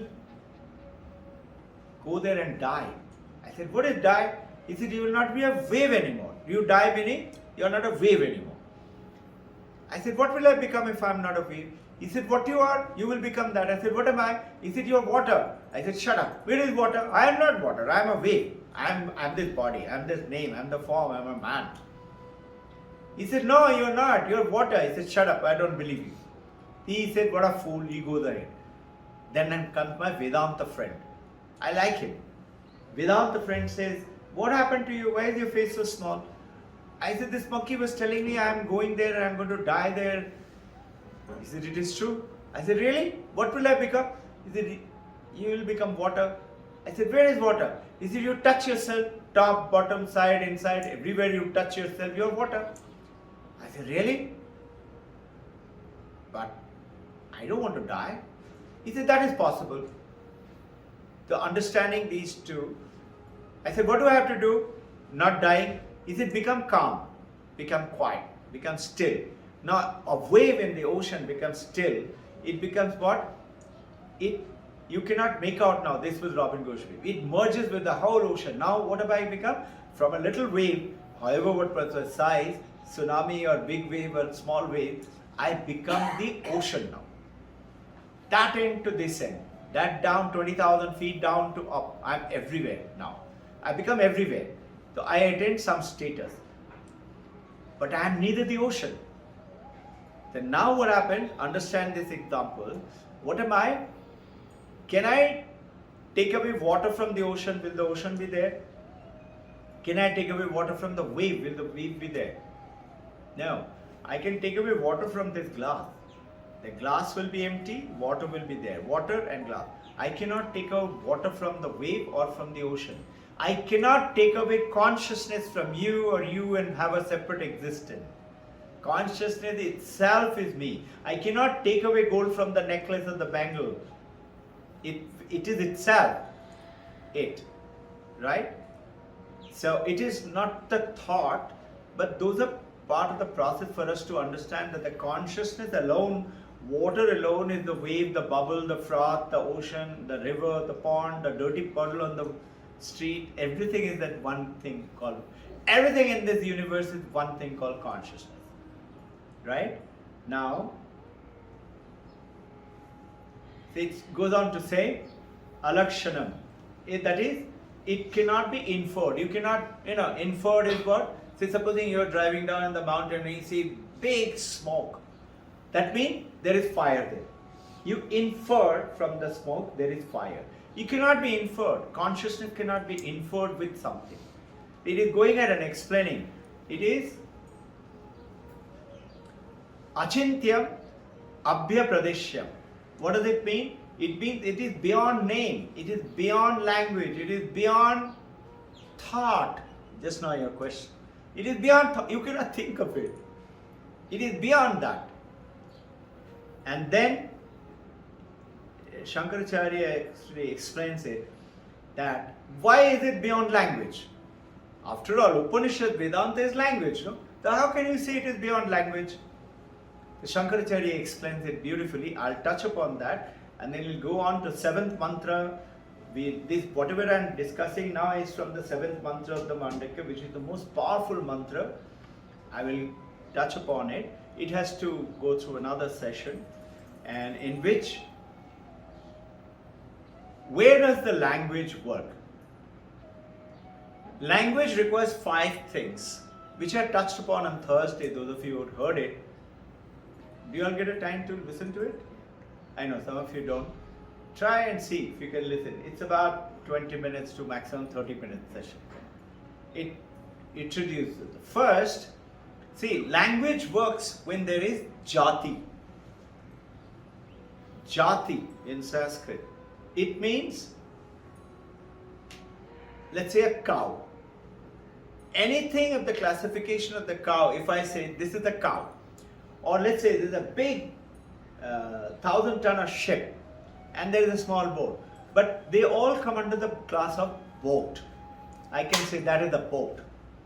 Then the language can come in and I can talk about it. Can I explain Brahman like that? No, because it is beyond all class. There is no class of the ultimate realization because there is only one. Second, the language function by guna, called quality. Get me the red flower. Which one to get? That flower which is red in color. Call that tall person. Who to call? You know, that tall person. I am giving you a classification. So by that guna, Brahman is nirguna, is beyond all quality, beyond all classification, beyond all quality. Third is called kriya or action. What is it? Let's say food was very good. Call the chef. Who's chef? Chef is the one who did the cooking. The passengers are ready in the boat. Call the captain. Who? The one who will drive the boat or sail the boat. Right? That is Kriya, action. Brahman is isness. It just is. It's the ultimate reality. It is nothing to do. It is beyond all action. It cannot be formed into do something. It is beyond all function. It shines. Fourth is language functions through relationship called sambandha. Like teacher has to have student. Father meaning has to have a daughter or a son. Guru meaning has to have disciple. Right? Sambandha. Now in the sambandha, when there is a student, you will have a teacher. Similarly, here you coming into that ultimate quality of the non-dual. In sambandha, there has to be two. You cannot have one, two, only one. The God had to create and no God. And not God forgot that He is very good. And who is not God? You and I are the not God. God had created us. And we forgot who is God. So here in the Sambandha, the fourth language, it doesn't work because there is only one. Ekam Satyam. Only one alone exists. Right? Now, classic example is what you talked about, a snake in a rope. You're walking down a darkened alley and you see a snake. And friend says, wait. And he switches on the mobile light and shows you, no, it's not rope. Now, think. Can you ask, hey, Mr. Rope, what relationship do you have with that stupid snake? Rope will say, what snake? No? Rope says, you are seeing the snake. I am not snake. So what will Brahman say? What relationship do you have with that one? He said, what relationship? Brahman is nirguna, he is not bothered, he is not attached, he is beyond everything. That when you're talking about, Arush, when you're talking about, am I being an obstruction to what? Arush, right? He said, there is none, you're the only one. Slowly with the practices, this ignorance will go away and you will realize I am. Just like when I tell you all, do you have any doubt you're a girl, you're a boy? You have no doubt. Why? Because you are very aligned to the body. Now you get aligned to beyond the body. What we are trying to talk about here. So, it's like the rope didn't get poisonous just because you saw it as a snake. Snake, there is no relationship at all. It's just illusion. It is an illusion. Like if you ask the screen of the TV, what relationship do you have with the hero inside? And screen says, I'm not going to let go the heroine, I'm going to hold on to her. The movie will stop. It cannot, it doesn't work. There is no relationship at all. Screen is, have you realized, it's detached. Whether TV is running or switched off, screen is not bothered.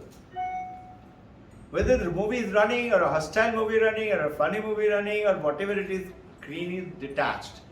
Same thing as you, same thing is that sunlight is detached from the dirty something on the road, from the pitcher of wine to the holy water Ganga. Sunlight is detached. You are that light. You are like that light. I can't say you are that light. So if we detach, then we don't have any feelings. sorry? If we detach from the things, then we don't have any feelings. We do not have? Feelings. Like if I'm detached from him, then I don't have a feeling for him. Good point. I'll just come to this. Okay? Now, fifth, we talked about four. Remember? First was jati, then was guna, then was action, and fourth was what we just finished is sambandha. Four. And the fifth is language functions through convention called rudi in Sanskrit. Rudi. What is convention? Convention is like, let's say, I say, from today onward, she will be called Sharada. Notice what did I do? I pointed. Supposing I say from today onwards, she will be called Sharoda. All of you will be wondering, who am I talking about? No? So I have to point at. This is called Sambandha, the convention. How can you point at Brahman? Where is Brahman? Right? So now, these are the five things through which language can function. Shankaracharya has explained very beautifully. So it cannot function through language either. It is beyond language. And I just talked about it, that it is beyond all quality, beyond all guna, beyond all sambandha, relationship.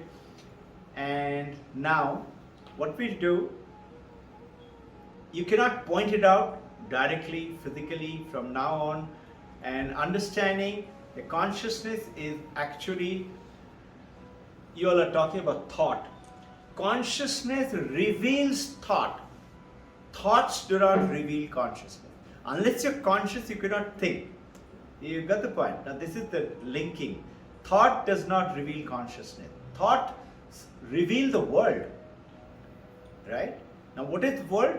World is that illusion. This is what we say, this is real. But Vedanta is saying, look, what you think is real is not real.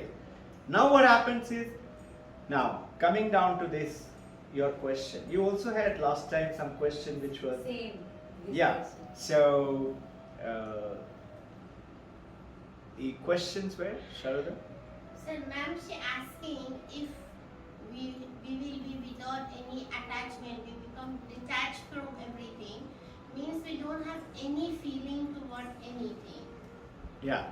I think ma'am, she want to know meaning of the detached Right. than attached. And the other thing was about that 56 out of 56. And last time ma'am, she had the question about if we have to do meditation for guide the people or help the people or serve the people, why we have to be 100?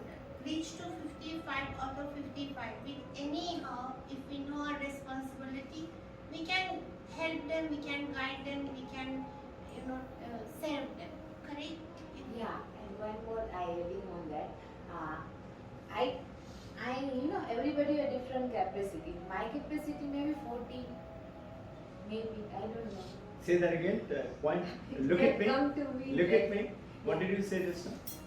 Like you asking, every time I be thinking about the 56. Yeah. But if I'm telling any of the student, everybody can't get 56, right? Yeah. His capacity is only 45 or only 50. Then how I'm going to expect 56 from them? Because his capacity only that. That is my thought maybe. Say that again. How can I expect 56 out of that person when everybody cannot get 56? Yeah. Like doctor can do surgery. Doctor can't do any other things because he is special in that things, right? So some student is special in 56. Some student is special in some different things. So we can't expect. So what would you say? Let me ask you a simple question. I'll go to What would you this. say is the difference between the guy who is getting 56 and the guy who is not getting 56? They both are human children. Yeah. They are not monkeys or donkeys. They both are humankind, right? What's the difference? I have two kids. One have a capacity for study. One have a capacity for sports. Say, the sorry. One has a capacity for the study. He can get 56. right. But other one have a capacity for the sports. So the question comes in, second question, why both are studying? No. I can't expect from my sport guy to take a 56 out of 56. I want to, he can take, but his capacity is not that much. So what is the purpose of this journey? Not clear. Purpose of this journey Yeah. to get to know ourselves and help to. So what is it that tells you, I'm asking this series of questions and I will give you the answer. Yeah. What is it that tells you everybody can't get? What is that factor, not your idea, what is that factor in your mind, what tells you that everybody can't? See, look at it this way. Good question. See, this is made of teak wood. Top is made of teak wood, bottom is teak wood, this is teak wood, that is teak wood. That leg cannot say, I am the only one who's take food. The others may not know about it. So this knowingness, the journey for all of us to take across and to tell each one of you, is only the difference between understanding and knowingness to not knowing. Everybody can get 100% 56. Why not? Everybody is girl or a boy, is a human child. Everybody can get, provided everybody gets connected to that perfection which is within. Now, the question was that if I am doing all these practices and if I am not getting, or why am I doing 56 out of 56? Why should I? Yeah. So what is 56 out of 56? You keep hearing me talking about it. It is a process to know who am I.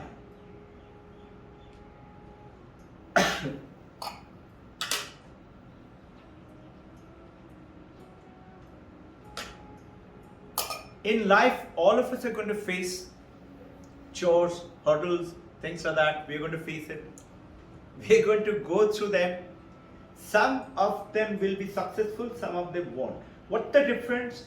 The difference is one is closer to the truth of knowing who I am and who says, I can do it. What tells him that I can do it? His mind tells him I can do it. Who is that mind? That mind is not different other than it is his memory, it is his intellect, it is his ego, and it is his manas, which is mind. Fourth thing. But those four things are not functioning by itself. It has got no energy. It has got two things. One, which is the only thing, which is the consciousness, which has created that mind and the body and the form. The second thing is, by the way, is the karma. Whatever work I have done makes me believe I can do it, I can't do it. Somehow something told me when I was growing up, I can do anything. Wherever you put me, I'll do it. Now what made me think like that? My four brothers and sister, for 6 of us, they didn't think like that. We are in the same family. It just so happened that my father's triggered it, mother triggered it, and I used to be very mischievous. I'm giving an example. Supposing I fell down and I cut myself, you'll find all my body, broken hand, etc., etc., everything, whatever happened. But I never felt scared. Why? Because mother used to say, "Ye Bhagwan ka ladka hai, nothing happens to him." I just heard that statement from mother. Nothing happens to me. So what happened? I became fearless in the Air Force, in the crowd. Nothing happens to me. So how did that attitude, through my own karma, through my belief system, I realized if that guy can get 98, why can't I get 100? Now, understanding in our journey today, why do I keep saying it 56 out of 56? See, eventually all this journey is, I gave this example before you all came. You see, why do we meditate? Meditation is nothing else to get connected to that perfection which you actually are. Which is that, imagine the sky. Remember that example I gave you? Cloud is filled with a monsoon, dirty cloud, dark cloud. And I want to become, let's say, get a special job. I got the job. I want to get married. I got married. So what happened? That little desire got fulfilled. One piece of cloud came out. It got materialized, dissolved. I'm giving an example, okay? Now the moment it gets dissolved, I got a hole through the cloud to see what? That blue sky, which is I. I am not the cloud, I am that blue sky. What I am trying to get to all of you to say, that why do we have to struggle through those desires and things like that to reach to the blue sky? You are the blue sky automatically, you are already born blue sky. Can you know about it? Can I talk about it? Can I believe the masters have said there must be something in it? Let me start looking into it. Discover it, uncover it, realize it. Who am I? I am that blue sky. Now what happens? The moment you're blue sky, you realize you're blue sky. You're working with what? Mind, body, forms, function, which brings into this world, which brings relationship. Supposing, I will touch upon that later. Supposing you say, I am the blue sky, meaning what? I have infinite potential. I am not limited. You cannot say, my poor girl cannot get 56 others. That means what? You are telling that. You're thinking. You may not tell her, you would like her to do it, but you're not telling her. I'm saying, why aren't you telling her that you're 56? The moment you do that, supposing what happens? She will put in, when I'm talking to Tarush and Rudrani or Champion, they're going to put in, Sir said, I'm 56. Tanishka, who did 56, and many others, went and told Mom, Mom, Sir is saying I'm 56. It's not possible, Mom. In a world exam, how can I get 56? I know who I am. Mother said what? Understand this. Who told me this? Tanishka himself with mother sitting next to her. He said, Mother told me, listen, whatever Sir says, I know him for 15 years. It doesn't go wrong. You just work towards it. Don't worry about the result. Can you see the different language now? And what did Tanishka do? She went and got 56. She said, I didn't believe it. But when mother said so, I said, okay, let me do what? I have to do what? Now tell me. I said, why are you studying? Meaning, why are they studying? You're studying to do what? Excel in that topic. Reach the perfection. That's why, whether you're playing cricket or playing sitar or learning to play golf or whatever you're doing, or cooking something or listening to somebody or building a relationship, you want to be perfect. Somebody says, why do I have to be perfect? I can be filled with mistakes. That is the mistaken identity of me with my mind and the body and the name and the form.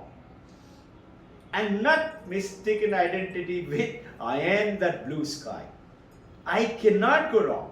Now supposing you say, I cannot go wrong. Supposing you do go wrong because you didn't put in enough effort. What will happen now? 56 will become 55 or 54. You still have attained. And you say, my God, I wish I could do that much more little. I will do that. You got my point? So now, why do I say that? If you have taken up a profession in this world, if you have taken up a relationship in this world, husband, wife, friends, colleagues, professional job, one is to say, I cannot be other than perfect because I am perfection. When you say that and work towards it, how much strong are you going to work? And what is your goal? Naturally, you're not going to work to say that I am working, it's okay, I am enough of working, a little bit of work is good enough. So what will happen? You and I will become so-called beautiful description called middle class.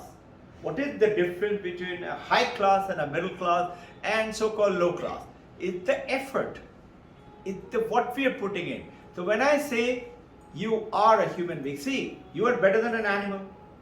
Why? Because animals are not even aware of it. They're not aware of their conscious. They are operating with the conscious. They smell, they find, but they don't know. You and I are beginning to know. We didn't know earlier. So we used to say, no, we are animal-like. Now we are becoming superior class. So you should get everybody to do two things. One is to make them realize you are perfect. Work towards that perfection, which has got no limit.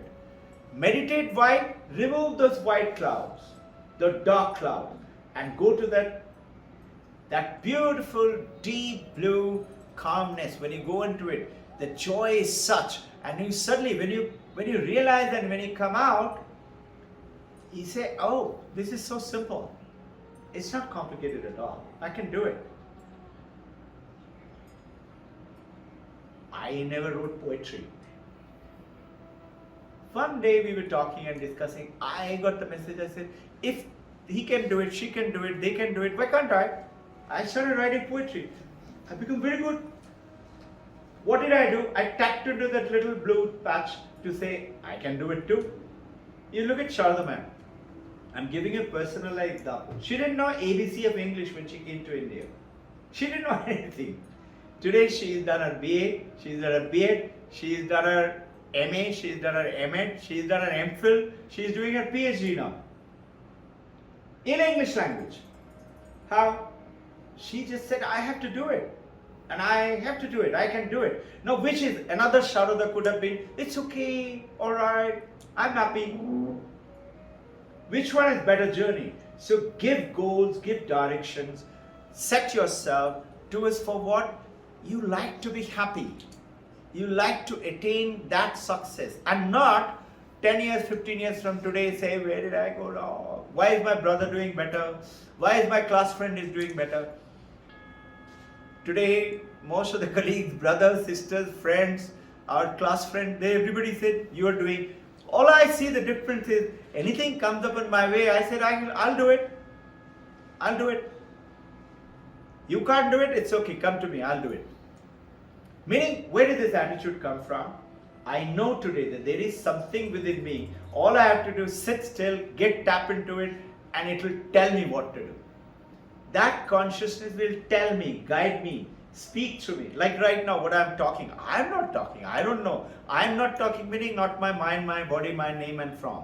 Now in relationship, whatever relationship we are having, if I see the consciousness, meaning Ishvara, is God in him, God in you. He sees God in you, you see God in him. Relationship will be perfect. And now what is it? I am trying to say, what can I do for you? You is who? Everybody. Start with my husband, wife, my children, my parent, my neighbor, my servant, the animal with me. To everybody, they're all what? They're all perfection. We are already gone 20 minutes past. Okay? Good. Keep on doing this. Do go ahead and ask this question. Does it answer your question? Does it bring some clarity? She already last time cleared my doubt. Right. So what she had said that if you are perfect, then automatically you can guide the others. Yes. I am saying something more. That when I heard that from her, that was a beautiful answer. I said something more, additional. Do you have to work very hard to be a man or as a girl? You are one.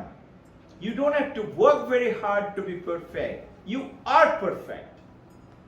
Knowing it. I may not be perfect, like I may not be able to, with this body, play as good tennis as I was playing when I was 20-year-old. Same me. I was a very good tennis player, badminton player, squash player. I became Air Force champion. Today I can't do that because of this body. I can do it. My body, which is I'm using my computer, my app, it can't do it right now. It's okay. But I know that I can. So now the difference is here, which is doesn't require a limitation of a body. Limitation of, now it is what? An intellectual skill, a perception skill, a memory skill. I can collect it and do it. If it talks about certain reading skill, remembering skill, and application skill, I can do it. Which requires muscle strength. Maybe I cannot do it as well as I could do it 40 years ago. Got my point? So our intention for our juniors, colleagues, brothers, sisters, friend, husband, have you realized how many times that the husband says, my success is because of my wife? Why? Because the wife said, I know you can do it. All you did, a weekend within him, that blue patch. Wife says, I can do it. Mother says, I can do it. So Jija Mata said, tu karega. So Shivaji became world's leader. Otherwise what? Shivaji used to say, Mother, I'm only 4 feet 10 inches tall. I can't do all this. You say, I'm going to be a world leader. How, Mama? I'm only 4 feet 10. She said, who said you're 4 feet 10? Look at the language. Like Tanishka's mother. What did she do? She called a white horse. It actually happened. She gave him a signal. He was very good athletically. He jumped up onto the horse. He said, now look at it, how tall you are. See the perspective change. So give a higher perspective to the people who are dependent on us to take them across that higher up. And higher up is excellence. Higher up is marching towards. One day you will suddenly realize, I don't need it anymore. If I want it, I have it. Why? I already got a cupboard full of chocolate. I don't need chocolates anymore. I have it. If I want that, whatever that is, I have to just think of it, I'll get it. So then what happens? Your desire goes away. You go beyond mind and you become that purification. That is the call you had. You had a call, right? No? Sir, Sir has got a call. You know what is a Yeah. call? Call is give you a message. He got a message. So- Please speak. So my message was to give back something which I already have to a lot of souls that are there right now, who can create even more better and beautiful things than what I have right now. So that was the call. So it's more of a giving role. I have acquired a lot of knowledge and things, and I am having a deep thought or a drive to give it back, and I wanted to make sure that it goes to people who can do even better things with it. It's not just focus on materialistic things, even beyond. For the welfare of the people. Yes. He has great skill. He's a data expert, data management expert. So he has great skill. He has helped many companies. Now he is wanting to help the mass. He says, how can I do it? Okay? So that's how he's getting the message now. That message comes to him from where? From that blue. He's getting that message that you can do it. Come.